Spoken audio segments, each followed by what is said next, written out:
Welcome everyone to the Almost Cancelled TV podcast. I am Peter, and joining me, as always, is Connor. Yeah, not getting rid of me yet. We talk about pilots, show orders, renewals, cancellations, all that stuff, premiere dates maybe, amongst others. Premiere dates, definitely. Maybe some weird things. Why'd you say it that way? Because I know there's at least one, so we're definitely talking about them. Okay. Is this because of the thing I sent you before, or is it because you've got one of your koi things that you think I'll have missed? Both. Both. Okay, alright, well. We'll find out, everyone, shall we? Yeah, there's a reasonable amount to talk about today. Yeah, before we get into the news itself, though, I'll just mention the She-Hulk pilot was this week. So I reviewed that, went up yesterday at the time of recording. So You're still punishing yourself with those. I won the pilot vote on Patreon. I had no say in it. Pilot? Really? That won the pilot vote? It did. It did. I'm disappointed. Yeah. It was a kind of an interesting one to talk about because most of the first episode was originally meant to be episode 8. So there's they decided to move some things around in post. That's pretty hefty moving. Yes. What was meant to be a flashback story later on became like pretty much the first episode. Okay. Yeah. It's kind of and you can kind of feel it feels a little bit weird because of it. So there's some tell signs, but yeah. So go get my thoughts on that. Obviously, the Better Call Saul finale was this past week as well. Me and Connor talked about that for an hour and said goodbye to one of the best shows of the last couple of decades. So go and check that out as well. We are going to be looking at and giving a chance to Outlander next weekend. It's actually already up, the first episode for patrons, so go and have a look and see if you're interested and see what we thought of the first episode of that. So, yeah. Yes, we have thoughts on things occasionally. Yeah, many thoughts, in fact. So yeah, probably too many. So that's all the stuff to I think catch you up on before we get into the news itself. We don't have a lot of renewals and cancellations this week. The Shy's been renewed for season 6 at Showtime. I have nothing to really add. I've never seen a single episode of this show. Nope. So, neither. But there you go. You know now. And Love, Death and Robots has been renewed at Netflix for season 4. How that got past season 3 at Netflix is anyone's guess. Maybe it's doing quite well. Short anthology content, right? So Sure. I guess it's that they're not paying. Maybe the budget is similar, but they pay a lot of people to do short things. Some of them are only like 5 or 6 minutes, right? So I guess it's cheaper than a lot of other stuff that they have. I keep meaning to check it out. Yeah. But yeah, so that's the other renewal I've got for you this week. And then we got some premiere dates. We got a premiere date and then a trailer. So the premiere date for Guillermo del Toro's anthology show that's coming to Netflix, which is called Guillermo del Toro's Cabinet of Curiosities. It's got kind of like a trailer / first look kind of thing, but it's got interview bits and stuff in it. Yeah, so a 4-day double episode event planned for the Halloween season. It'll debut on October 25th. With 2 all-new tales, and it will debut daily through October 28th. So they're actually doing a staggered release, 2 episodes a day of this. So cool. Yeah, so it's got 8 episodes all in, so it's 2 per day. So they're experimenting a little bit with how they're releasing content. I mean, this isn't that spread out; it's only daily rather than weekly, but it's interesting. This is definitely something we've seen networks do in the past. The daily kind of splurge of, like, let's kind of not burn through it. It isn't necessarily indicative of quality, but more like, especially when it's seasonal. I think we've seen it with a few horror things where they'll do it like the week of Halloween. Here's 1 a day or 2 or 3 a day, depending on however many episodes they've got. Yeah. So I guess it makes it feel more like an event. So it's again, that's October 25th to the 28th, so just right before Halloween. So they'll all be there for Halloween if someone wants to wait and binge them all on the day itself. There's actually little descriptions for each episode. I wouldn't bother reading those out. I'll just point out though that there's a reasonable, who's who of names in here. Rupert Grint's in an episode, David Hewlett's in an episode, Tim Blake Nelson's in an episode, You got F. Murray Abram and Peter Weller from RoboCop. So there's a bunch of names sprinkled in there across the episodes. So yeah, so it's a horror anthology show by Del Toro. I'm not sure how much. I don't know if he's like directed any episodes, but he's obviously the producer and curating this. So in fact, yeah, each of these have directors. Catherine Hardwicke's doing one of them. Vincenzo Natali is doing one of them. I want to say that's the guy that did Cube. If my memory is serving me right. Yeah, I don't recognize all of the rest of them, but there's a couple of recognizable director names in there. Oh, Panos Cosmatos. I do like him, actually. Not familiar by name, anyway. Beyond the Black Rainbow. Okay. Love it. I've not seen it, but I'm familiar with it. Yeah, so that's cool. So and then we got a trailer for another Netflix show, which is coming later this year. No precise date or anything yet. But we got the first trailer for Wednesday, which is the Addams Family show starring Jenny Ortega. It comes from, unfortunately, Tim Burton. I'm still expecting an October date for this. I know they haven't Probably. given it yet, but like I wouldn't be surprised if a little bit closer. A couple of weeks into September, it's like, and it's coming mid-October. Early to mid-October would be my guess. Yeah. Probably done. Well, it'll all be one go, but probably before the Del Toro thing would be my guess. Yeah, it's a shame his name's not Friday, because then they could get Rebecca Black to do a sing song for it. Yeah, why not? Do it anyway. I'll change the lyrics to Friday. Wednesday. Can you remember any of the lyrics after that? Well, I was going to change them anyway to. No, okay. But I did. It's got to get down on Friday. Friday, gotta get down on Friday. Something till the weekend. Something at the weekend. Something. Oh, Look, it's been over a decade. I'm gonna say over a decade. It's over a decade. And no one has listened to that song in over a decade. I'll never forget sitting in the front seat, kicking in the back seat, though. That's always stuck. For some reason, that line's ingrained into my brain. Say what you want, but that was culture. I don't know. There's just something absurd about. Why are you singing about both? You're either in the front seat, you're in the back seat. Why are you reminiscing about both? You can't do both at the same time. Multiple Fridays, obviously. Oh, of course, yeah. So she did. I think she did later release a song called Saturday, which was kind of like a spiritual sequel to Friday. Didn't make the same cultural impact. I saw it in passing. Someone posted a link to it, and then that was it. I never heard about it again. But sounds about right. I'm just saying, if she gets round to Wednesday, if she keeps going, I know she is still doing stuff like music stuff. There was a thing, or at least she was not that long ago. So I remember kind of just seeing a clip of something of her being like, "Yeah, why not? Screw it." Yeah. Well. Yeah. So, what did you think of the trailer for Wednesday then? It looks like a Tim Burton trailer.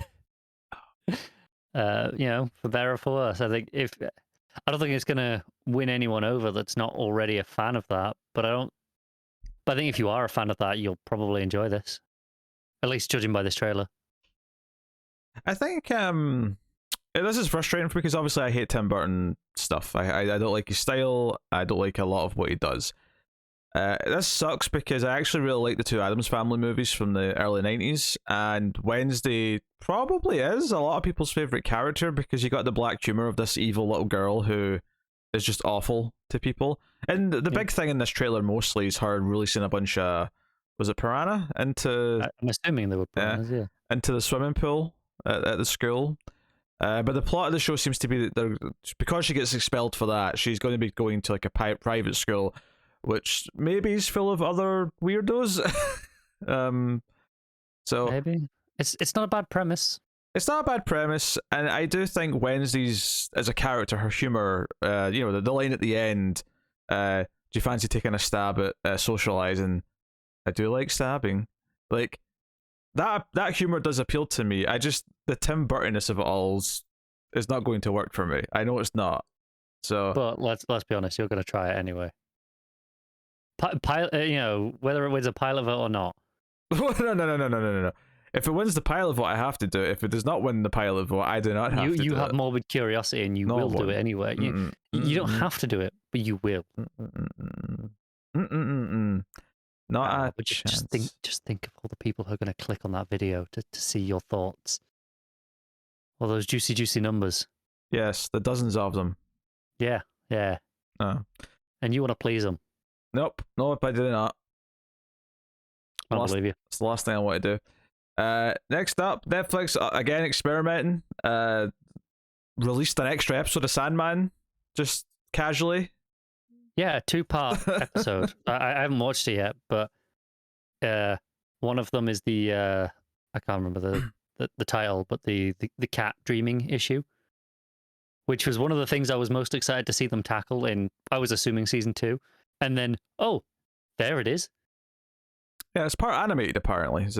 I'm not surprised because you're not getting cats to do that episode. Yeah. So that's. I mean, so if it's 2 episodes, technically that brings it up to 12 for the season. Yeah. Well, it's still only like just over an hour long for the episode, but it's like 2 halves. It's telling 2 separate stories. Oh, so it's 1 episode. It just happens to have 2 stories in it. Okay. Yeah, but to be fair to them, they probably could have just released it as 2, unless there's some particular narrative thread that I've not seen. But at least some of the episodes were pretty short. I think there was one that was only like 35-40 minutes compared to most of them being around an hour. I wonder if releasing it as 2 episodes though changes how they have to pay people. Probably. So maybe that's the reason for it. No, it's 1 episode. Yeah. Yeah. So yeah, weird thing. They just dropped a bonus episode nowhere. So I'd be curious to see again if Netflix keep experimenting. Just go weekly, you bastards. Stop pussyfooting around. But interesting all the same. Next up, we got some CW news. So the first thing here is that we're getting a new corporate home. Nextstar's going to be taking 75% ownership soon, and they're going to be the new sort of primary owners of the network. This is the one that we talked about a little while back, right? Where they were basically getting it for like free to take on the debt. And the other thing that's important here, and what's interesting, is that Mark Pedowitz, who's currently the CEO of CW, is staying on in that role. Like, he's not going anywhere. So, see, I don't think that's that interesting, because that's normal in these deals for them to stay on for like 2 to 3 years, and then they'll transition out after that. I mean, yeah, maybe it'll change, but it does make me wonder if other things that were in the works at the network will still be coming on because he was still involved in bringing them in, or if, but the more entertaining thing to talk about is some of the post-talk that came out of this, is they casually mentioned that they're going for a more broader and cheaper, shows. They want to be more successful for less money. And one of the things they pointed out when explaining all this is part of the reason why they think the CW is the lowest rated amongst the 5 main networks. Now, you think of the things that are on the CW, you think of all these DC superhero shows, you think of Riverdale, you think of your Supernaturals, whatever. The Vampire Diaries and its million spin-off. There you go. The 100, that was a CW show, I think. Yep. The average age of the CW viewer is 58 years old. No, it's not. They might think it is. Whatever weird data they've got suggests that. It's wrong. No. I actually believe this number. I'm not saying the average person who watches all these shows is 58, but the average person who watches the linear channel, I could believe that's 58. I mean, yeah, I assumed they would be including their own, like, on-demand thing that they have, whatever their CW... They have one. I can't remember what it's called. Is it Star? CW? No. They'd have Seed. CW Seed, right? Okay, right, sure. That was a thing, which is where they put, like, it's their own just... they all go up the next night sort of thing, just online, catch up. Yeah, but also most of the shows were going to Netflix for a long time, and then recently, obviously, HBO Max. Well, I mean, we'll see where that goes now, because obviously things are all over in chaos there. But more on that later, I assume. I do think there is some truth to this, and it does make sense as well that I mean, their key demographic rating numbers have not been great the last few years, which does imply that a lot of their viewers are over that demographic, meaning they're over 48 or something like that. Over 49, yeah, 49, yeah. it's 18 to 49 is the key demo. So yeah, I mean, it's not actually that weird when you stop and think about like the parameters of which this number like came from. Maybe that means that they're going to try and have more content aiming for older, or maybe it'll mean no, they're going to try and pull in the younger viewers properly with just broader shows, and that might mean less nerd shit. That might mean that your superhero stuff goes away, even though in the movie side of things, Marvel's made it the most broad thing imaginable. Maybe on CW that means more generic TV like the other networks. Maybe that means more doctor and cop and lawyer shows. I wonder as well, like I can't remember what the show was, but they've got it's Catherine McNamara starring. It was like a Western one, right? Oh yes, the Walker prequel. Yes, I feel like that kind of ties into this, where that's in for like, okay, you've got like, you've got things like Yellowstone being a success, right? There's like maybe we can tap into that because it's less nerdy and maybe broader because they've got there's a market for that elsewhere. Maybe we can have a slice of that. Yeah, I don't know. It was a good chuckle. People were posting the memes and all sorts. Basically said CW. My favorite tweet that I saw about this was it was the Steve Buscemi. How do you do, fellow kids? That's what CW is. Yeah, it's just them pretending they're aiming at like teens and 20 somethings, but in actual fact, it's like all these like 60, 70-year-olds watching Riverdale.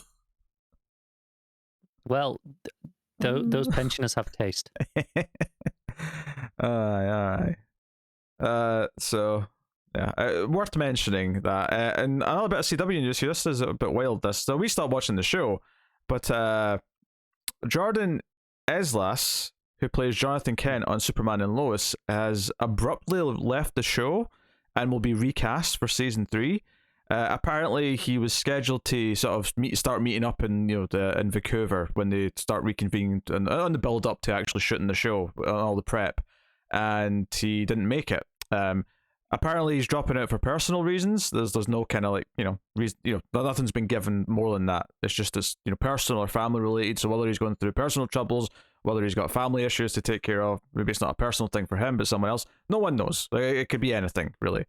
But he's just not there, and I haven't stopped watching the show, so I don't really have like a concern in this anymore. But I will say, from having watched season 1 in a bit, he was one of the better actors on the show, so that is a bit of a shame, just on a raw kind of talent it's weird level. as well, like they're choosing to just straight up recast 2 seasons in a full on main character, and it's not like when they recast someone who was a smaller character and then okay, we're making them a bigger role now, so we'll recast them. It's just just straight up go, I don't we'll recast them instead of choosing to write them out or anything. Yeah, maybe they just got big plans for the character, and it's just there was too much of a pivot to. I think they do, because I think because I did see this earlier in the week, and they mentioned that they had like a big arc planned for season 3 for the character. And they've probably mapped out a lot of the season at this point if they're just getting ready to start prepping the shoot. So it probably would have been too much of an undertaking to hastily redo what and he's one of the 4 main characters of the show, so even if you just assume he was going to get a quarter of each episode, roughly, give or take, episode to episode, that's a lot to all of a sudden you've got 25% first batch of episodes that you're about to shoot. Like, what are you doing in that screen time? So yeah, recasting just kind of makes some sense. It's a shame when it happens, because obviously it's a little distracting from just like a viewer's perspective, because you're like, that's not this character.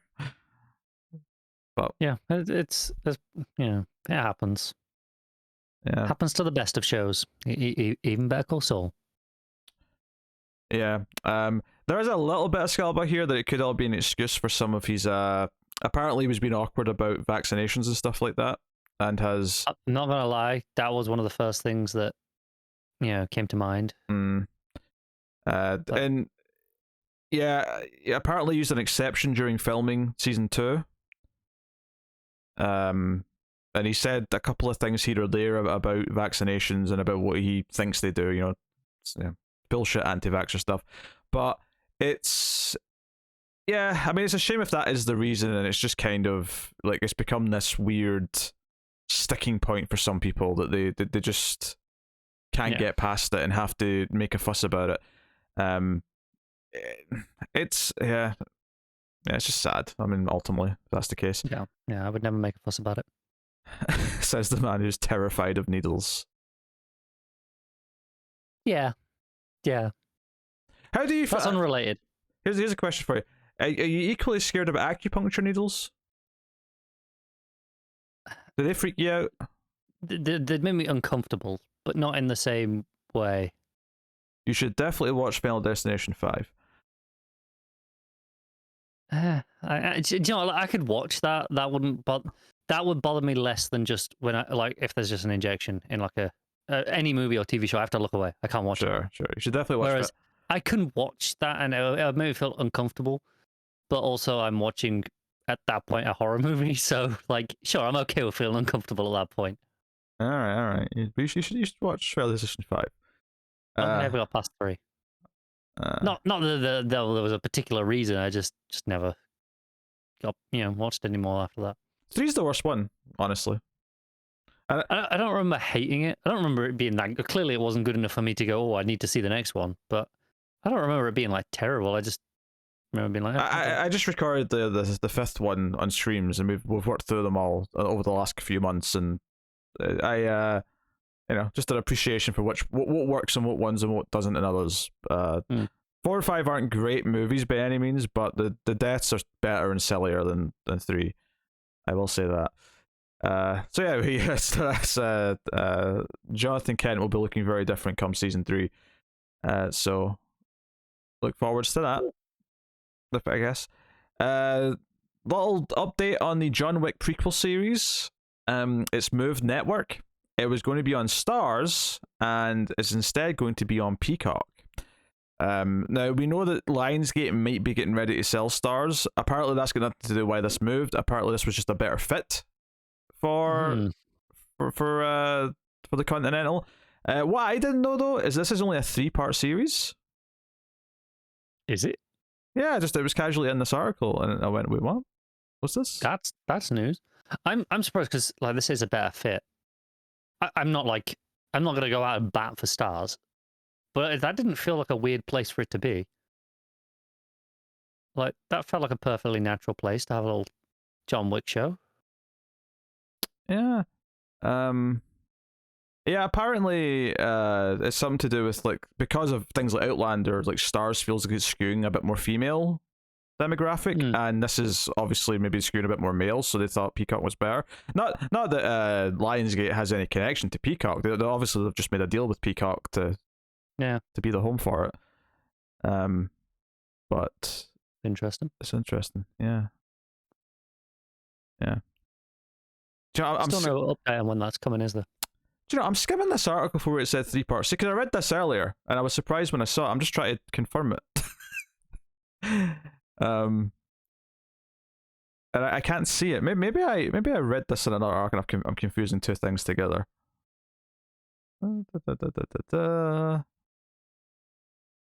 It's going to launch in 2023. When I Google John Wick TV show, the first thing it says the Continental TV miniseries on IMDb. Is what it's listed as on IMDb. Yeah, well, miniseries would back up 3 parts.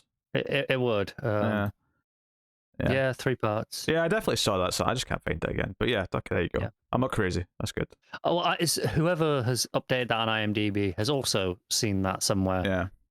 No, so that's fine. So yeah, shorter than I thought. I was expecting that to be like a full TV show for whatever reason. Yeah, I was never expecting like a full anything more than a limited series, to be honest. Because it was always just this prequel. I always expected this is the story in and out. But I thought it would have been like 6 or 8 parts at least. That said, I'm more expecting like prominent actors to show up from the movies now. Maybe not Reeves, but like I could see Lance Reddick and stuff popping up in this now if it's only 3 episodes. So it'd probably be easier to get some of the faces in. Yeah, you get like McShane's in the first one, right? Yeah, like. So yeah, maybe they'll throw some of these bigger actors in there if it's only a 3-parter.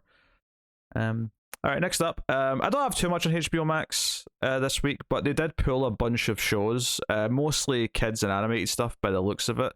The only one that I really recognized was 200 episodes of Sesame Street got pulled. Yeah, this was a bit concerned because some of these shows were meant to, like, there was at least, I don't know which show it was, but it had 2 seasons pulled. It was meant to have a 3rd season coming in the near future. The creators were working on it. You know, they were animating it. It was all written. They didn't have any. This is the first they've heard and went, oh, I guess this 3rd season is never going to come out. Yeah, I've got a quote here from creator Julia Pott from Summer Camp Island, which I've never heard of. But it's a kids anime thing. I've never heard of it, but it was a very potent quote. It was we worked for 5 years to make 100 episodes of animation, so that's it's a lot of episodes. She wrote on Twitter.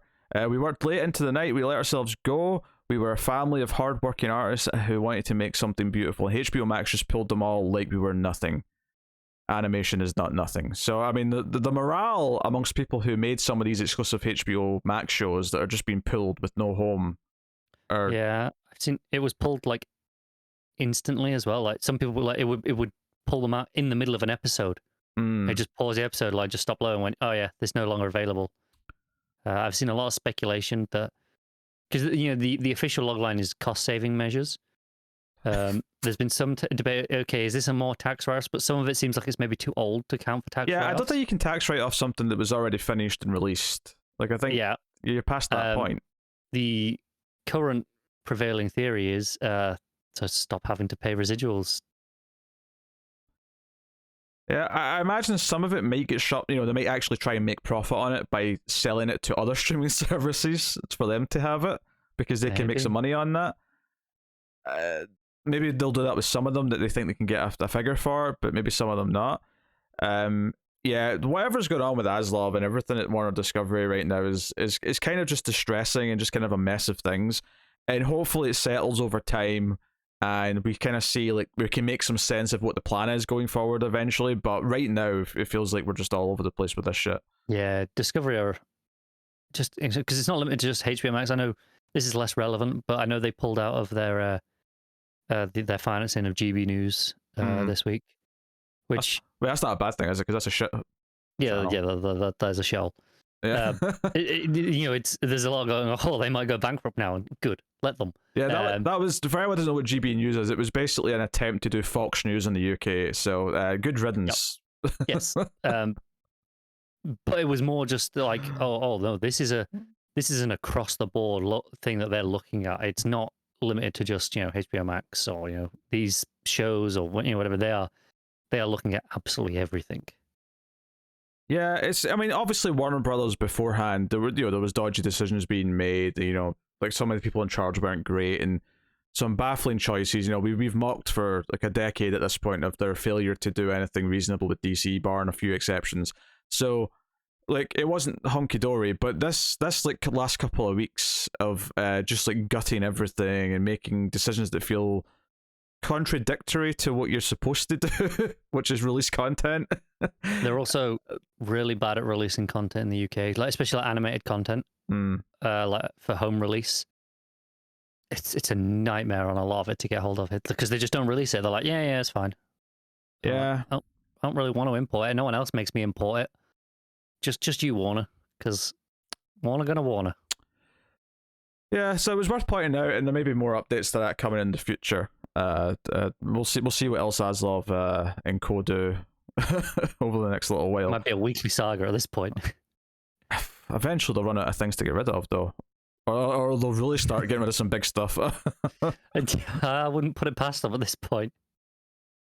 Yeah, wild. No, that HBO, the Game of Thrones prequel that's meant to air like to tomorrow night or whatever that is. Yeah. Tax write-off. Don't worry about it. No, I actually saw a headline today. They've spent $100 million in advertising. They're not pulling that. Hell, AEW this week, the wrestling show I watched this week, it was all like co-branded. It was like there was the House of the Dragons episode of Dynamite, and they had like the branding all over everything and such. Are you looking forward to it, Pete? No, I'm not. but you are watching it, aren't you? I don't think so. No, it didn't win. What? It was like 5th on the list. What? No, it wasn't. It was. I don't believe this list at this point. it was like She-Hulk at number one, and then there was like three things tied. Although one of them was the Lord of the Rings show, which got pushed. The other two were 5 Days of Memorial, which I did last week, It was and Andor that got pushed, by the way. oh, Andor got pushed. Sorry, it was Andor got pushed. Yeah. Okay. Sorry. Yeah. Yeah. Lord of the Rings was already next month. That was already next month. Speaking of Lord of the Rings, slight adjustment to its air date. What? They moved it from September 2nd to September 1st. Don't ask me why, but they did. Okay. Yeah, it's going out a day earlier now. Bunch of weirdos. All right. Yeah. I have to. I mean, maybe it's just a simple thing. I mean, I would have thought that a lot of kids stuff just gets binged a lot because parents put it on for the kids, so it probably gets a lot of views. And the reality is with kids as well, when they find something that they like, they'll watch it on repeat a thousand million times. That will play on, and which is probably why they're like, shit, this is costing us a lot in residuals because it just gets played over and over and over and over again. But I do wonder, like, yeah, if like the more, I was about to say grown-up shows, but you know what I mean, like regular shows, because of the type of people who watch them, meaning adults, like they just, like, maybe because there's so many episodes of this animated stuff, and because, yeah, sure, some of them like have toy sales and stuff to like back them up, which makes them really worthwhile having, but not all of them do. You know, I don't know that you get a lot of merchandise out of Summer Camp Island. I mean, there's probably some. I imagine there's some somewhere, but yeah, the close one. I know there was an Aquaman show that was a couple of seasons in on there. Okay. That got canned. Say canned, pulled. I'm assuming it got canned as well, but you would think so if it's pulled. Yeah, there are a little just tidbit. I mentioned the other one last week, so it felt weird not to mention this one this week. Is we've got another grown-up version of a character on Yellow Jacket's been cast. Simone Kessel is joining the cast as a adult version of one of the previously unseen adults of the teens in Yellow Jackets. Again, I won't say which one, even though the articles are all saying it in the headlines. I'll be nice and not say who it is. But so there's a couple of characters who we weren't sure if they were going to exist in the present day stuff, meaning they could have died, and maybe they stayed in the wilderness or something, whatever the case might have been. But we know two of them are coming now, which is cool. So nice. And then one last little tidbit before we get to the dramas. We don't have any comedies this week for whatever reason. But just a small thing for Stranger Things season 5. The creators actually just casually dropped a little tidbit on it. Is that they won't be introducing any new major characters for the 5th season, because at this point there's too many to bother adding more. I wonder if the article I saw was like, because the article I saw was they said they'll try not to add more characters. Yeah. I mean, here's the I don't know if maybe mine was, because I didn't read the full thing. I just kind of skimmed. Here's the quote anyway. Just people can make their own of it. Whenever we introduce a new character, we want to make sure that they're going to be an integral part of the narrative. But every time we do that, we're nervous because we've got a great cast of characters here and actors, and at any moment we're spending with a new character, we're taking away time from one of the other actors. So we're just very, very careful about who we're introducing. Yeah. So I think, yeah, they're going to try. That lines up more with the try not to, doesn't it? I think this makes sense. There's a big cast at this point because they've added, a couple each season. Arguably too big. There's definitely one character I would have liked to have seen killed off in season 4. I love season 4, but there's one character I could have seen killed off quite happily.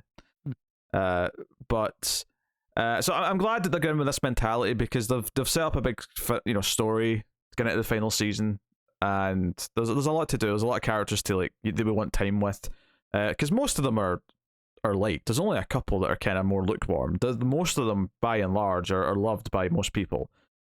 Some more than others, obviously, but I thought it was worth mentioning, this little nugget of information. Did we ever talk about how they're George Lucasing the show? Yeah. We had the big news item about how there's going to be a spin-off, and they're doing those other projects on Netflix and all that other stuff. Yeah. No, yeah, I mean just with them editing the older episodes. Oh no, we never talked about that. I know they had a couple of not quite finished FX in the finale that they'd inserted in later because they ran out of time. And then there was some interviews after that where someone obviously asked them about that, and they went, "Oh yeah, we've done that with loads of things on all the older episodes. We've edited and removed things and changed little bits throughout a bunch of the older episodes." That's interesting. I certainly didn't notice anything when I rewatched, because I rewatched seasons 1, 2, 3 just before season 4. I did not notice anything being different. Yeah. So I don't know if this is something that they're doing long after the fact, or if it's just like just after the seasons came out, they're going back and tinkering with little effect things. And Yeah, the way it was said made it feel like it was, a good while after the fact. Like they were changing things to line up better, like dates and stuff like that, maybe. oh, I don't mind that so much. Like, see if they're actually cutting like lines and like cutting out snippets of scenes, that's one thing. But if they're just like digitally altering what a date on a calendar says or something to match, I'm like, I can't live with that. I am sure since they said this, people have been Reddit's probably sleuthed it all by now. Yeah. And I've not seen any big outcries about how they've altered, there's no hand shot first bollocks from any of this. At least no one's found any yet. But no, this was only a few weeks ago. Maybe people haven't scoured it through yet. I don't know. Like, see if it's just changing dates or maybe like altering a photograph because they've cast an actor later or something and they want it all to match. Like, I mean, I don't think you need to do it, but I can accept that. It's not really altering the presentation or like the characterization or stuff. So, like, I can be okay with that. All right, let's get into the dramas we're going to talk about this week. Then we got Ally McBeal. Was a sequel in the works at ABC because it was successful and they want more. So it's been 2 decades since it ended. It's season 5 on Fox, and ABC are developing a sequel. It starred Calista Flockhart back in the day, and it's so here we go. So written and executive produced by Karen Gist or Guest. I'm going to assume soft G, but I hear the new show. This is the deadline writer. I hear the new show will follow a young black woman who joins the law firm from the original series, or its current incarnation, straight out of law school. The young woman is believed to be the daughter of Ally McBeal's DA roommate, Renee Raddick, who was played by Lisa Nicole Carson on the Mothership series. The Mothership series, what a phrasing. Flockhart has been approached to reprise her role from the original series in some capacity and to executive produce the show. So, yeah, mentor role. Maybe she'll be in charge in the workplace. I'm sure she'll guest here or there. Obviously, we know from experience where it shoots permanently will depend on how significant that role will be. Yeah, but they can make the choice now to shoot in LA. They're just starting. They can, but they might decide that's too expensive. They might. It depends how much they want her. I mean, it'd probably be a big selling point to have the lead be like the senior lawyer or whatever the role would be. Yeah. Maybe she's a partner of the law firm now. I don't know. But they could probably get away with it enough with even her just having her there a couple of times, being like, "Oh no, she's pretty high up. She's busy." Yeah. So yeah, I never saw Ally McBeal, so I have no. No, I've seen like snippets, but I've never seen a whole episode. I remember the DVD box sets being on like the shelves and stuff back when DVD box sets for TV shows were like big and there was tons of them. I remember seeing them in the blocks. I mean, there still are tons of them because people still buy DVDs apparently. Yeah, I don't know, but there you go. That's Ally McBeal's getting a sequel series. Next up, still with ABC here, Neve Campbell is going to lead on a series called Avalon. It's a drama series based on Michael Connelly's short story from DVD Kelly, who, funnily enough, DVD Kelly created the original Ally McBeal that we just spoke about. So, time is a flat circle and all that jazz. So, Campbell's collaborating with Kelly, fellow Avalon executive producer Ross Feynman and A&E Studios. Avalon got a straight-to-series order from ABC, and it'll take place in the city of Avalon on Catalina Island, where LA Sheriff's Department detective Nicole Cersei, played by Campbell, heads up a small office. Catalina has a local population that serves more than 1 million tourists a year, and each day when the ferries arrive, hundreds of potential new stories enter the island. Detective Cersei is pulled into a career-defining mystery that will challenge everything she knows about herself and the island. It's super networky, but it's not hitting the rule. It's not quite. It's playing on the cadence, but without having the actual substance to back it up. Yeah. Yeah, that sounds very generic. Yeah, it's pretty generic. I mean, at the very least, the setting is vaguely interesting. You've got an island, a small island population, but with lots of tourists coming in and out. So it's at least an interesting, place. I got a little bit interested at first when you said Avalon, because that's I just thought of Arthurian stuff, because Avalon's the island, which is like their like afterlife, basically, where you don't need the island where you don't die. Oh well, sorry. And then it was it's a detective show, and I got a bit disappointed. Yeah, so they insulted her with an offer for Scream 6 that she turned down and got more money from ABC to be in this show. I mean, be consistent at least, right? Yeah. But, I mean, obviously there's the potential that if this is successful, she'll have a steady paycheck for years. So that's maybe part of the appeal as well. But yeah, that is Avalon at ABC. Next up, Weird New Jersey. I assume it's Weird NJ, but I assume it just means New Jersey. This is from Sony Pictures Television. They've acquired the rights to Mark Moran and Mark Skurman's Weird New Jersey magazines and broader Weird US franchise for development as a live-action horror comedy series. It comes from Little Demon creator Kieran Valla, a New Jersey native and filmmaker David Kaufman, and Vertigo Entertainment. These magazines were first published in 1993. Weird New Jersey is a beloved travel guide to all the places you won't find on a tourist map, by focusing on locations and stories that are weird or are unique, all told by local New Jerseyans. This sounds like it's marketed at Tim. It does, doesn't it? So, yeah, it spread a lot of like New Jersey folklore and untold history and stuff like that. They just did their 58th issue, so that tells you like how frequent it is. It's 58 issues since 1993. It's not that frequent. It's like a couple a year, maybe 3 a year sometimes, give or take. Someone do the math. Yeah, 2 a year sounds about right.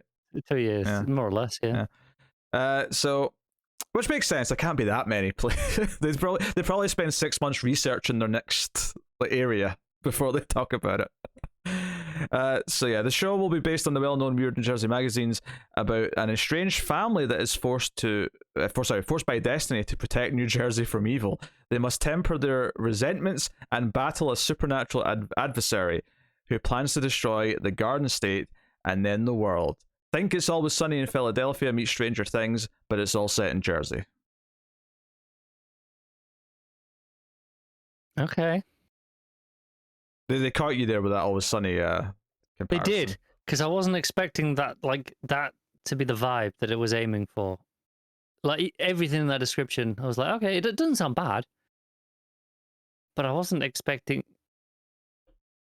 Yeah, like okay, I'm assuming that's trying to tell me like what these family of characters are going to feel like, right? I think they're trying to tell me they're going to feel kind of like the gang. Yeah, probably not exactly, but yeah. But in vibe, yeah. Yeah.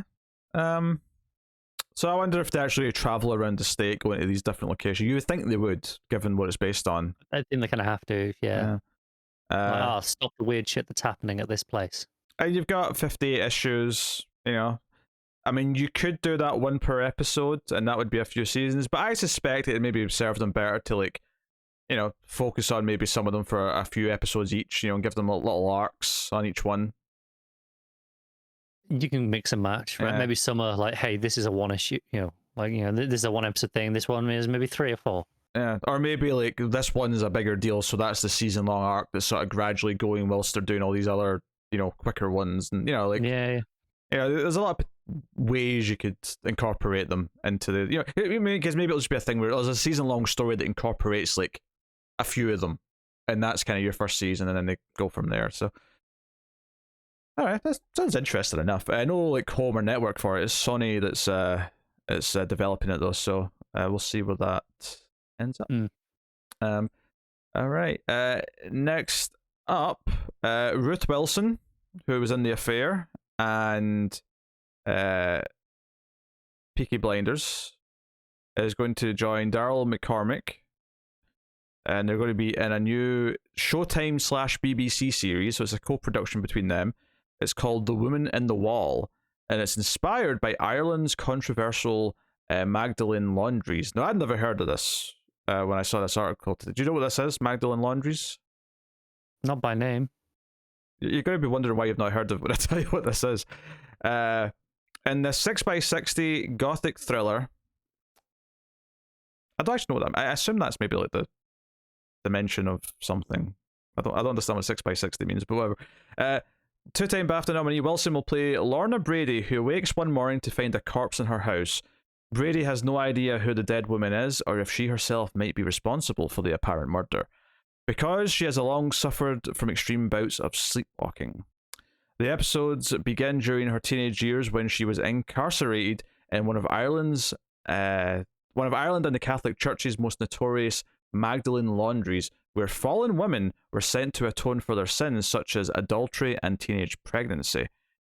The other guy, McCormick, he will play ambitious but elusive detective Coleman Akandi, who is on Lorna's tail for a crime seemingly unrelated to the dead woman in Lorna's house. Coleman has risen quickly through the ranks of the local police force, but is hiding his own dark secrets.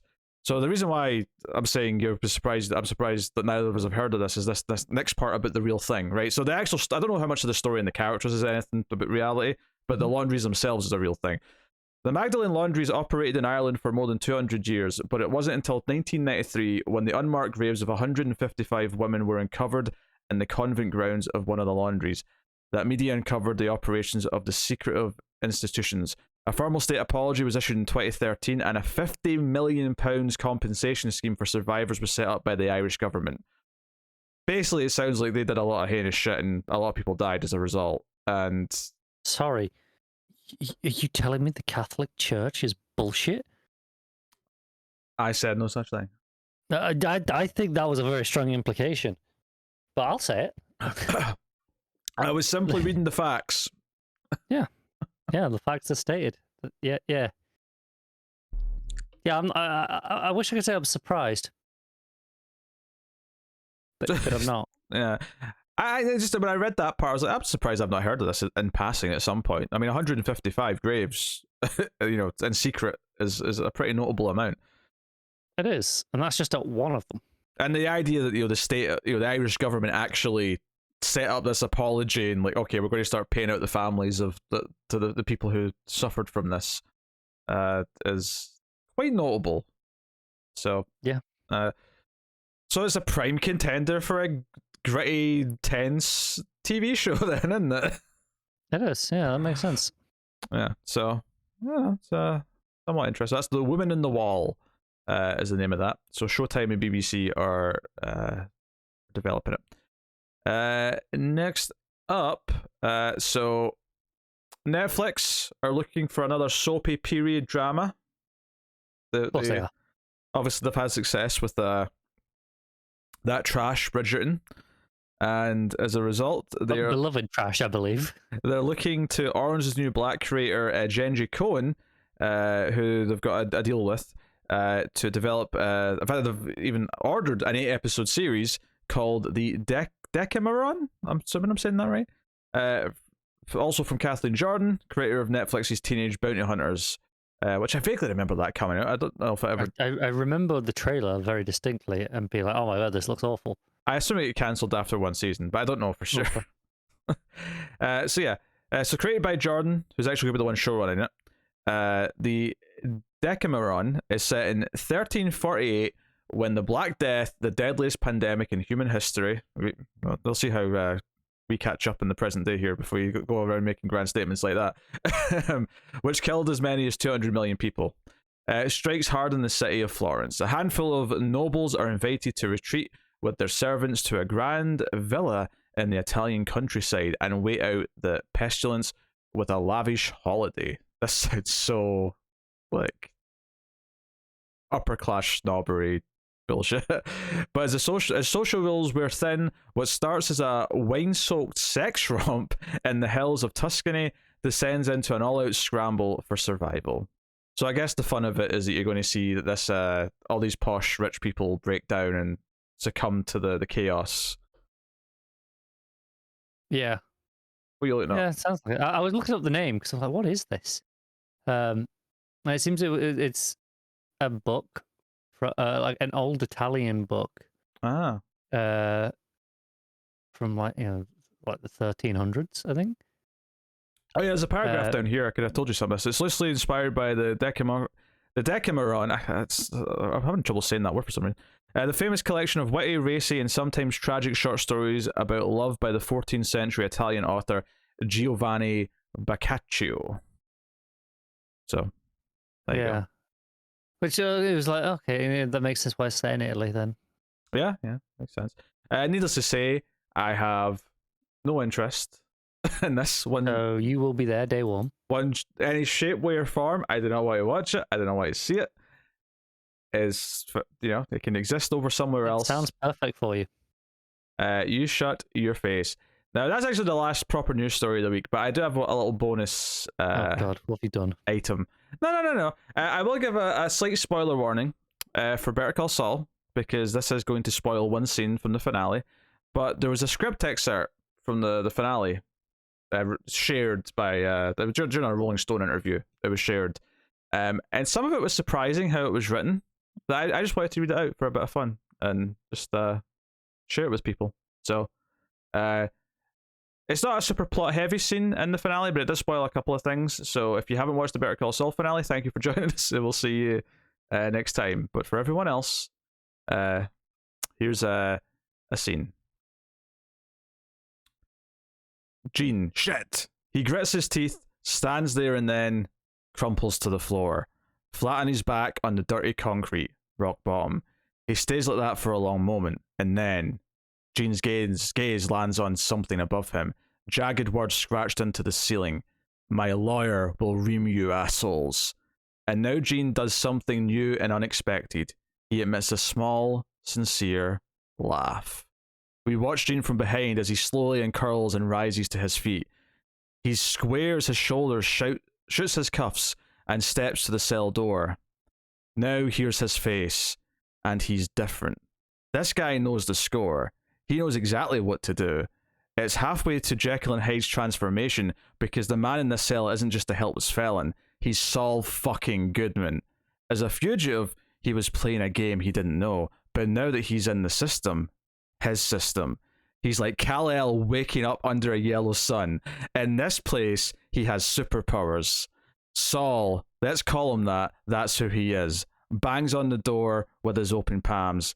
Hey, another phone call. I need another phone call. End of excerpt. That's interesting, because I know obviously we had a variation on that where he sees the writing on the wall. Yeah. So it's not. I wasn't like it wasn't because there was like some big difference or something. It was towards the end where they started dropping f-bombs about how he saw effing Goodman and compared him to Kal-El waking up under a yellow sun. That I was like, okay, this is actually really funny. Like, how much of this like sort of flavor did they put into their scripts? Maybe I need to rewatch that scene, because it's I don't remember that feeling like that was the scene where he flipped into being sort of like not as dramatically as they make it sound there anyway. Yeah, maybe some things changed from page to screen and when they were shooting whatever, but like what scene this is, and I just that description, he's like Kal-El waking up under a yellow sun as he becomes Saul Goodman, is freaking amazing. It's pretty great. So it gave me a chuckle. I thought it'd be a fun little thing to tack on to the end of the news this week. So very good. And also another little thing about Saul that I saw pointed out just since we reviewed it is it's from towards the end of Breaking Bad. He's trying to convince Walt, hey, maybe getting arrested won't be so bad. You're kind of like a kingpin. You'll walk in like a king and you'll be treated like royalty. It was something to that effect.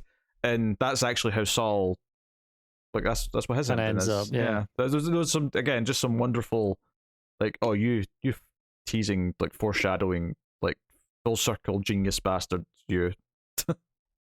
So I thought that was interesting. I just thought it was an interesting little bit of anecdote to end the show on.